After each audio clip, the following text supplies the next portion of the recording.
PG, strictong patnubay at gabay ng magulang ang kailangan. Maaaring masisirang tema, lenguwahe na nakakal, sexual, horror o droga na hindi angkop sa mga bata.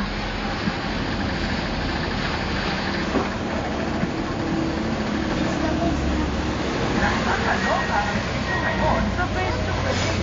Isang lalaki na gusto magkakasama ng kumpare na may babae raw ito. Pero ano ito? Ang babae siniguro niya ay Soa pala. Nakakaloka to! Isang relasyon! Ito yung sinalaman ng mga